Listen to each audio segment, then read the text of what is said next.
Hey everybody, welcome. Welcome to the Saturday Chat. Saturday Chat. Hope you brought your coffee. Yeah, we did. We brought coffee. We brought coffee. It's steaming. Can I drink it? I don't know. I haven't drunk it yet. I love coffee. The colder it gets, the more I like coffee. Perfect temperature, actually. Well, I think part of it's a social aspect, especially in the north where you're from. I just want to sit and drink coffee all day, but my bladder says you're an idiot. My stay awake at night says, why did we do this? Why did you do this after 1? Yeah, don't do that anymore. So, hopping right in, tomorrow we have a daunting task ahead of us. The Rain Song. The Rain Song by Led Zeppelin. Yes. Not only, we got one of the best vocalists of all time, one of the best guitar players of all time, one of the best composition writers of all time. You very much have been a fan of Led Zeppelin since forever. Probably like I was 12. Yeah. Yeah. Yeah, so long. I think when we first got together and we're going, what's your favorite color? What's your favorite animal? What's your favorite band? It was Led Zeppelin at the time. So let me ask you this. Thinking back to before you heard Led Zeppelin. Yes. Yeah. Do you think a song like this, the Rain Song, would be something that you would hear from the band Led Zeppelin? No. And why? Why or why not? So the image that I created in my mind of Led Zeppelin's music was vastly different from their actual sound. I think it was more, it was heavier and... Certainly they have heavy songs. Sure. I think though that I misclassified Led Zeppelin as more of a hair band sort of sound, and they're not. They have actually quite predated that scene by about 20 years. I know that. But I was thinking they were pioneers of the sound.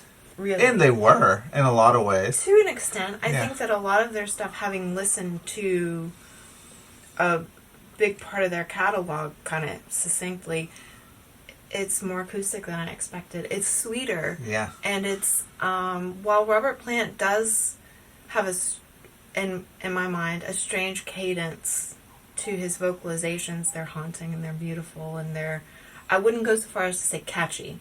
I don't think it's catchy in the way that perhaps a pop song would be catchy or get stuck in your head. What about a comparison to like Stevie Nicks, like kind of mysterious in the way they phrase? Because I don't think of her as catchy per se either. Yeah. You know, like a lot. I mean, her hits maybe. You know, and you could probably say the same thing about the Led vocalizations, the way that they move melody with their voice, and I would say that Stevie Nicks would fit into that, and the same with Bob Dylan. The way that they move the melody line is interesting. Yeah. Not so much as an earworm per se. Haunting? But haunting, yeah. Like, I think it's beautiful. I've heard that said a lot about your vocal stylings as well. Yeah. Okay. Yeah. I've heard that said several times. Well, I think this song, the Rain Song, is particularly beautiful.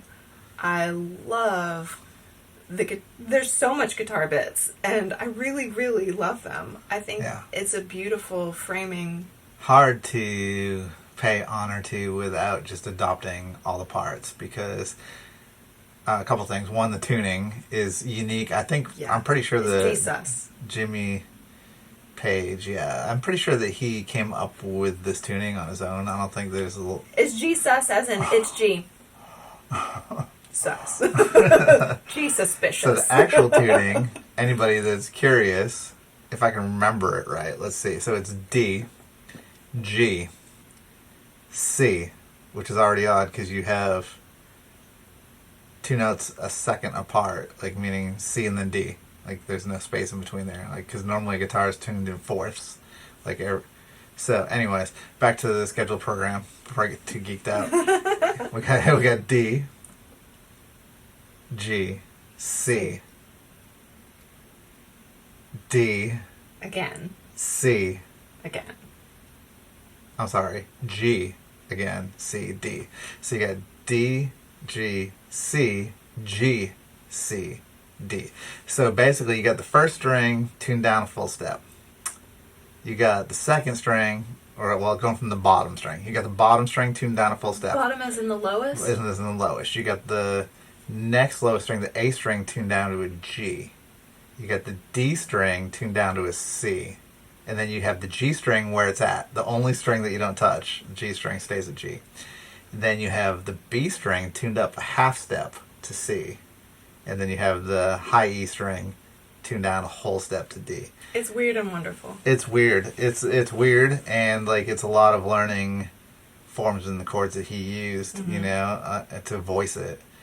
And there's not a lot of sway material. Like perhaps you can hit some open strings where he didn't. You can do a little hammer on where he didn't. You can do a few things differently, but you're kind of left. It's kind of like you kind of want to stay on the road. A song like this, I would liken to a coloring book of stormtroopers, like stormtrooper coloring book, or like a heart page. Like you could maybe do a tie-dye heart. You could do, well, I mean, a heart, like you can do different colors, but yeah, something that's like just so synonymous with iconic with the color, that or like you stick within the boundaries. You don't have a lot of fluctuation to do. The thing that we could probably do a lot differently is if we tried to perform it in a regular tuning. But I think that the beauty and the nature of it is definitely to go with the tuning. I think it's so pretty, and I was looking up a little bit of history on the song, and it's written about, is actually in response to George Harrison kind of picking on them for not having any ballads. They're like, we'll show you. Really? Yeah. So this is their answer to that lack of ballad in their live show. What song was the Rain song? It was in their live show. Well, I've heard that this song was so hard and complex that they ended up not performing it much. That's wild. I just read a little bit on it, but it was actually interesting because I didn't see it necessarily as a love song. I might be thinking of a different song. Maybe, but it is about love and the seasons of love, and I was like, oh, really? Okay. I mean, I know it says in there that I love you, but going to the stories that we tell ourselves, I was actually seeing it from the point of view of nature, or like a part of nature expressing about its surroundings and how it exists within the nature. I would go so far as saying that almost every song is a love song if you look at it the right way. I mean, sure. I mean, that's the beauty of art. Like every creation of art is like every creation of art, though, in my mind, is like a pageant of love in a way. What a lovely way to say it. Well, I was thinking of it from the perspective of like a tree that's going through its seasons. I hear you. But a young tree. So it's like, I'm just a baby tree. Oh my gosh, what is this season? It's cold. Why? I think a lot of times, like, when I hear songs about seasons, like, well, of course, like, Hello October comes to mind immediately, because especially since we're in October and that song's doing so well on Instagram Reels, and, it's become probably our most popular song that we've released. Right. As far as, which is exciting. As far as reaching outside of our fan base, that anytime I hear a song about seasons, I immediately equate it to seasons of your life, Yes. And probably a lot of that has to do with, the biblical passage that was turned into every season, turn by the Beatles. Yeah. I'm sorry, the Birds. The Birds, yeah. That was a misspeak. But those types of things, there's a time of the season. For everything. There's a time of the season by the Zombies. Yep. That's right. Yep. Yep. Yeah, we need to redo that one. There's a time of the season. That's it. You're singing it now. They have that bell that's so beautiful in that song, where it's like on the walk down in the original. Oh yeah. It's like a xylophone. It's like the church bell, like glockenspiel type of thing. Oh, glockenspiel. Okay. It's pretty cool. So, like, we had picked. Oh.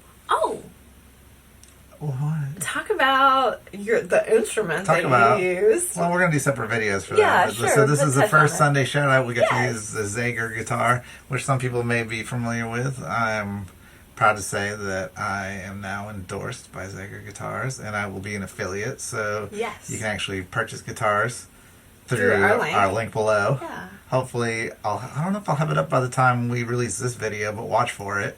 You can click through.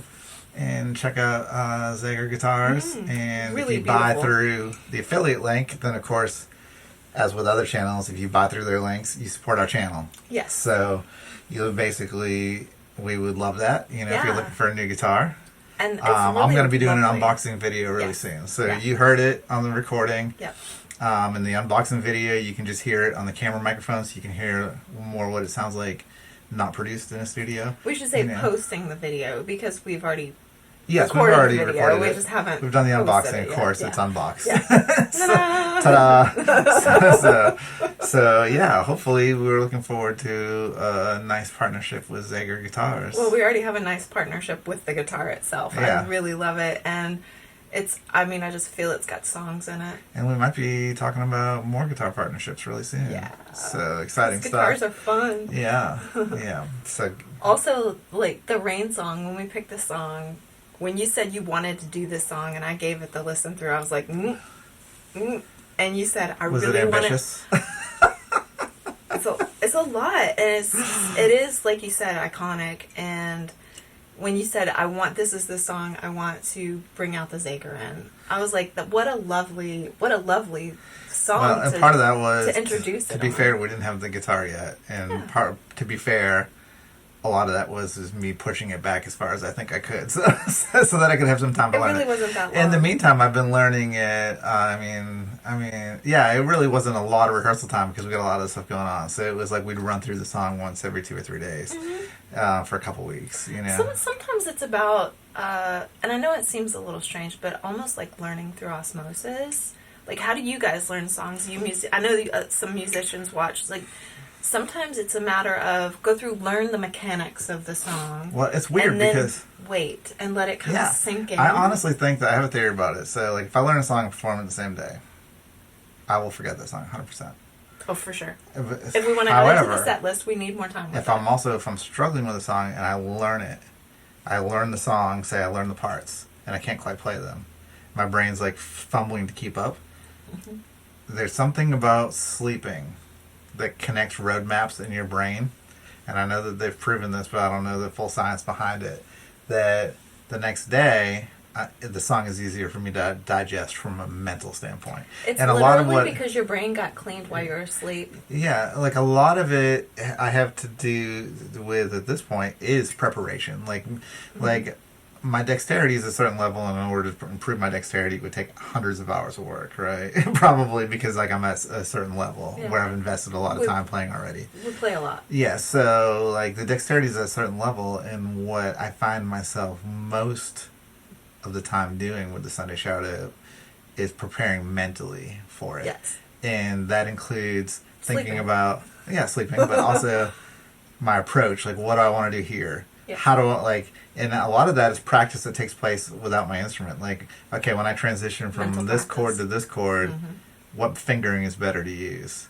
What note do I want to play in between? You know, like You mean like chord voicing? Is that what you're saying? Sometimes it could be as simple as like on a C chord, do I want to form it with 1, 2, 3, or do I want to form it with 2, 3, 4 to set up the next move? Oh, okay, yeah. Because like one thing I've learned through lot the of years thought. is, of course, at a beginner you just want to learn the chords, but as I've advanced, I've learned to make every chord with multiple different fingerings. You know, when possible. Yeah.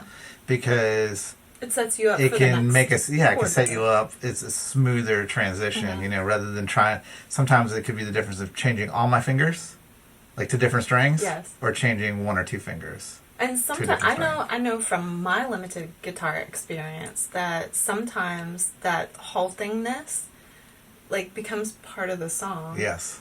Because Well, I I've can't always change said chords that, you quickly, know. and I'm like, no, Yeah, I for like sure. I've built this in. Can you make the pause be there and kind of almost written to my level?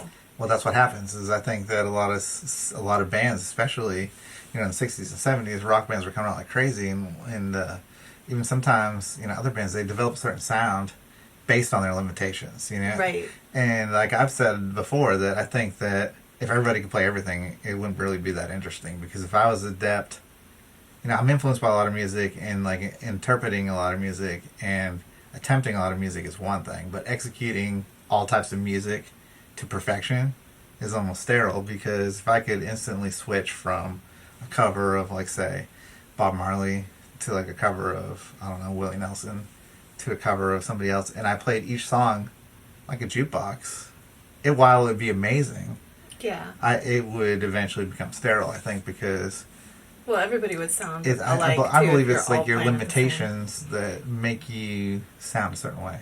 Well, it Yeah. gives you your kind of style, I think. Mm-hmm. So, Yeah. so like speaking on that, like playing to your limitations. So Led Zeppelin just doesn't have any then. I mean, they have a lot of criticisms. They actually, through Yeah, the they years, have they've no had a lot of balance. criticisms. They said, well, first, I mean, their first review was, before they even released, so they actually came out of a band called the Yardbirds, which had some hits. Didn't they have a different name before? But the Fulfilled, they were the Yardbirds. Because and of then their name. review, No, I mean, there was a like- live review, so they had a live review, and the reviewer said that the band was going to go over like a lead balloon. Like a lead balloon. That's right. So- yeah. And so they Talk renamed about Led like Zeppelin. embracing your criticism Yeah. and just running with it. And there's a lot of great stories about Led Zeppelin. Of course, like, it's well known that, unfortunately, John Bonham was pretty wild and he died of alcohol poisoning, even though he was known to be also a sweet person, but he, of course, like, alcohol gets the best of a lot of people, and, I mean, I can't imagine how much you have to drink to die from alcohol poisoning, but things like that, it's tragic, but, like, they had a sound that was, like, catching on so fast that they had other bands that wanted to emulate them. Right. And they actually said, they sat down and they said, we want to write a song that's uncopyable. Replicate it. Yeah. I was going to try to say unemutable. I don't know if it's a word. What are you trying to say? Emulate. Unemulatable. You can't replicate it. Yeah, you can't replicate it. So, unemulatable. That's when you just change the whole word because you can't spell it. I don't think that's a sort of word. thing. Unemulatable.